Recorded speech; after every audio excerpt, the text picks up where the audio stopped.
Good morning. It's another Saturday morning in beautiful downtown Port Angeles, Washington. It's a beautiful day in our neighborhood. My name's Brent, and this is my lovely bride, Amy. How many years have we been married now? I'm not telling. A bunch. Seems like a week and a half. Of course. But as you can see, we are not in front of our beautiful outside designer fireplace, which is right over there, because we got this great fire going, and then we realized, ooh, this is too hot to sit in front of. And then we also realized that we had a bright sunny day, and the sun was in our eyes. Totally. And so here we are. We are in front of our beautiful, one-of-a-kind designer Gunnera plant. Yes. It is dinosaur food. Yeah, it's great big, pretty rough. You could use it for sandpaper. Okay, yeah, here we go. So you want to do the intro this week? Sure. We're reading the homes that have closed in the last week. These are site-built homes, no manufactured, no land, no condos. And we'll start with Port Angeles and go from the least expensive to the most expensive this past week. So you take number one, honey? Yes, ma'am.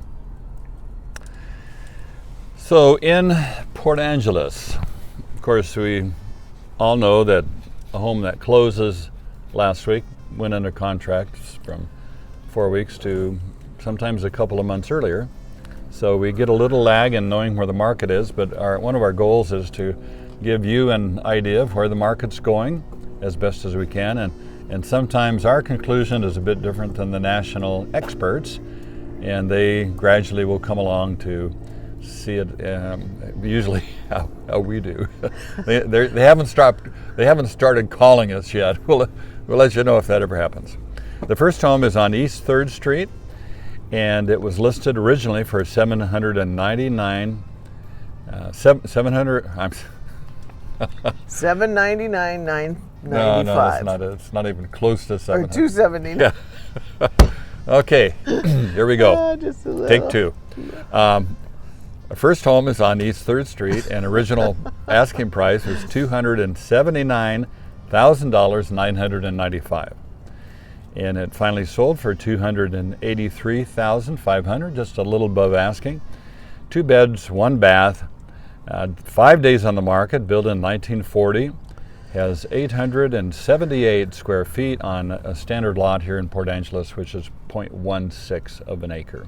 Has a neighborhood view. Yes, we drove past it yesterday. Yeah. And they were moving in. So house number 2 that closed was on West 8th Street. It was originally listed for $289,900, and it sold for $295,000. A little bit over. 2 bedroom, 1 bath, 8 days on the market, built in 1923, 780 square feet on a standard lot with saltwater view though, so that increased the value a bit.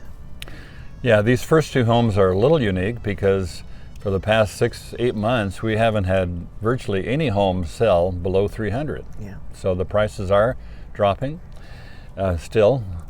The next home is on Laurel Street. That's we're on Oak. Actually, Laurel is one over from us, and its original asking price was $399,900. It sold finally for $372,900, and has 4 bedrooms, 2 full baths, 35 days on the market, built in 1950, and a little larger, has 2,754 square feet on a standard lot, and does have saltwater and mountain views. house number 4 in Port Angeles is on East 7th Street. Originally listed at $425,000, it did not have any price reductions, but sold at $421,000. It's a 3 bedroom, 2 bath. It was 3 days on the market, built in 1922, with 1,644 square feet on a standard lot with a saltwater and mountain view. Home number 5, Port Angeles on South End Street, that away.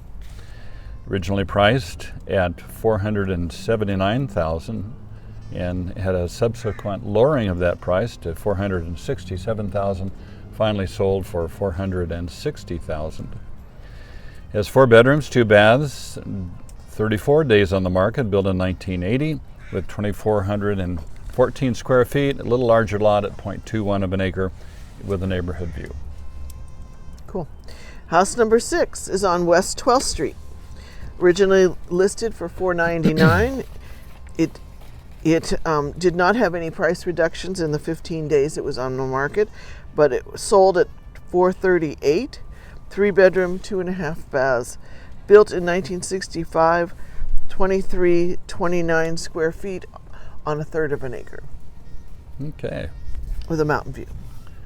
The last home in Port Angeles to have closed in the last 7 days is on South I Street.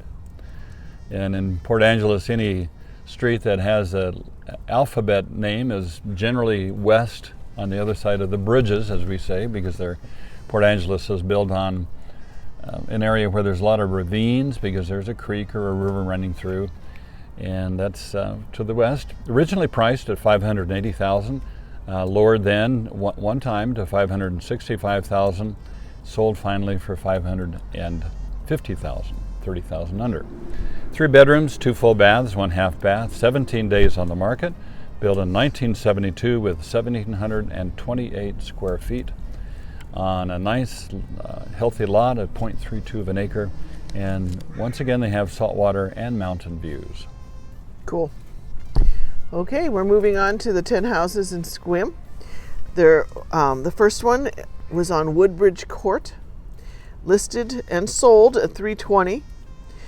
2 bedroom, 2 bath, 10 days on the market, built in 1980. And it was 924 square feet on 1.12 acres with a territorial view. Next home in Sequim was on Olympic View. Originally priced and finally sold at $350,000.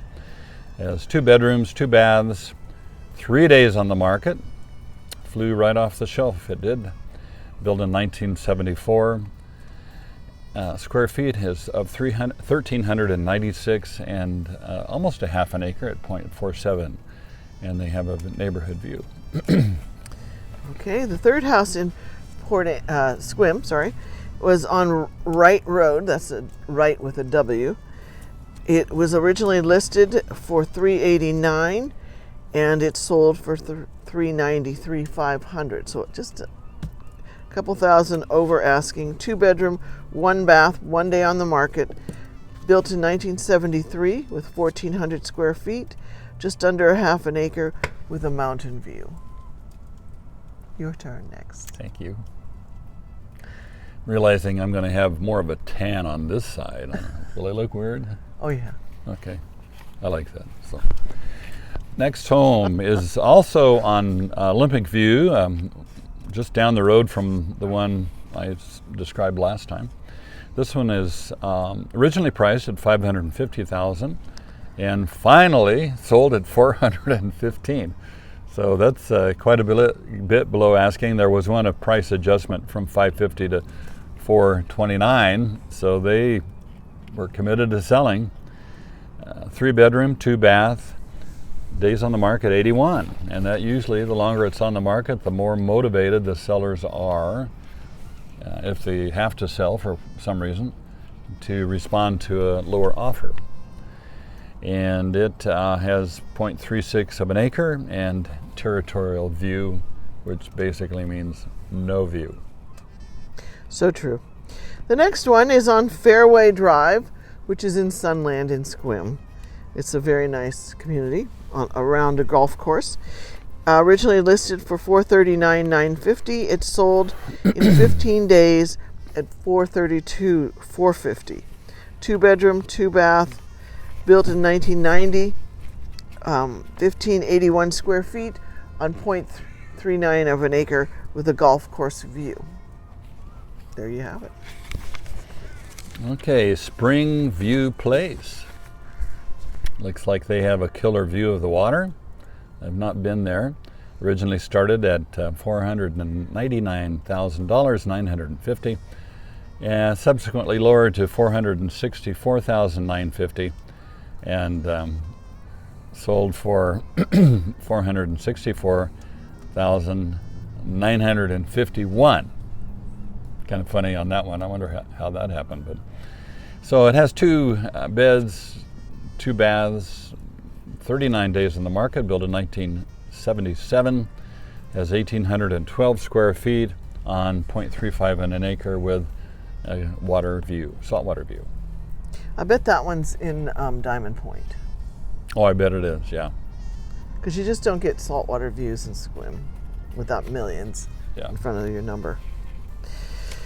Okay, and Diamond Point is a peninsula between Sequim and Port Townsend. Moving on to number 7 is on Fergie Lane. Originally listed and the last asking price was $599,950. It sold for $550. 3 bedroom, 2 baths, 22 days on the market, built in 1989. 2,152 square feet on 1 1/4 acres with a mountain view. Next. Sure. Okay. Donapar Donaper. You know how to pronounce that? No. Donaper. Donaper. Anyway, on that street, originally priced for $568,000, and finally asking or stayed at that price and sold at $550,000, so $18,000 under. Has 2 bedrooms, 2 full baths, 28 days on the market, built in 1999, 1,630 square feet on a full acre and with a mountain view. Cool. House number 9 in Sequim is on John Scott Road. Who is John Scott? Anyway, originally listed for $1.3 million. Then, over the course of 123 days, sometime they reduced it to $975,000, and it ended up selling at $900,000. 2 bedroom, 2 bath, and 2 half baths. Built in 2020, 1,798 square feet on 8.35 acres with a territorial view. I'm willing to guess that almost always when we see these prices that the final asking price was determined by the seller, because they somehow... No, the original asking price. Yeah, original asking price, because they somehow forgot on which side of the table the expert sits. Real estate expert was sitting. I don't know about this, so maybe it looks like an awesome house. But finally, our last one looks like it was priced closer to market, because on 63 Fox Hollow Road, beautiful place, originally asked for $945,000 and sold at that price. After 12 days on the market, has 4 bedrooms, 3 full baths, 12 days on the market, built in 1995. Large place, 3,684 square feet, and on a full acre. With a saltwater view. Yeah, with a saltwater view. And that one's on Bell Hill. Bell Hill. So, Bell Hill is. Want to tell them about Bell Hill? It's a hill. It's like Thank the you. only Thank hill you, honey. in Sequim. It's just right there. But there have been some famous people live up there, or so the rumors go. That every now and then you hear, oh, that's what's his face. She lives on Bell Hill. But who actually lived there that was famous that we know of? Barbara Streisand. Yeah. Didn't she have a place up there? So, I don't know which one. Haven't found that out. Yeah. So, what do we have to say here that's captivating? So anyway, besides our personalities being somewhat captivating, not so much today. I feel not so much. uncaptivating. Yeah, we're kind of out of the zone, but that's what you see is what you get with us. Give us a call are you planning on coming to Port Angeles and looking at homes. We would love to show you around, even if you end up not buying one. We love our area. For instance, so there's, as I mentioned several times in the past, there are so many fun things to do in Port Angeles and in Sequim and in Port Townsend. So Amy and I traveled to Port Townsend this weekend to go to the Wooden Boat Festival. Woo! And we got a great parking place. Yeah. And It was kind of quiet. it was very quiet. We thought, wow, where's all the people? And then we walked out where the wooden boats generally are. And then our next question, well, where are all the wooden boats? So we missed it by a week. So you got to make sure you double check the dates. So you may see this before the Wooden Boat Festival actually happens next weekend. And if you're in the area, it's a kick in the pants. You get to walk through the harbor there and look at all these amazing wooden boats that probably most of us will never even ride on, let alone own one. But so far, Amy and I have. Looks like work. Huh? Looks like work. Yeah, we've avoided our two happiest days, which is, of course, the day you buy your boat and the day you sell your boat. So. But Port Townsend has a woodworking school. They build wooden boats right there, and you can walk through and watch them, and they have People demonstration. Love it. Yeah. All the we don't hippies. We don't have that here in Port Angeles. No, we have real boats here. Yeah. Like over there. Ships. We have ships here. Yachts, ships. I had somebody correct me one time because a boat is something you put on a ship. I don't. Did you know that? You knew that? No. So we say, well, look at that ship, and they said, no, that's a boat. So, but anyway, once again, thanks for watching. We'll be back a week from now to update you on the real estate market in Port Angeles. So, in just kind of a brief summary, in closing, prices are still dropping, not as fast, and stabilizing a little bit. So the big question is, are we going to experience something similar to the crash of '08? I don't think we will, but there definitely is an adjustment in the market going on. So good luck. I have a thought. Yes. To leave us with. The way people are, certain styles of homes get fashionable. We had the before mid-century was the craftsman home from the 20s, 30s, 40s. And then it moved into the mid-century modern. Everybody loves that now. Will we go to the 70s? Oh, to avocado. Now there's a scary thought. Avocado colored shag carpeting, split entries, bathtubs, and copper toned fridges. I don't know. There's one to think about. Yeah. Okay. Write us and let us know what you think. Yeah, I wouldn't spend too much time. And if it's going to, then you might want to buy some ugly old houses built in '77. Yeah, but thanks to those of you who signed up to be, what do they call it? They're subscribers. Subscribers. We have no idea what that means, but hey, more power to you. So have a great week. Thanks. We'll see you in a week. Bye.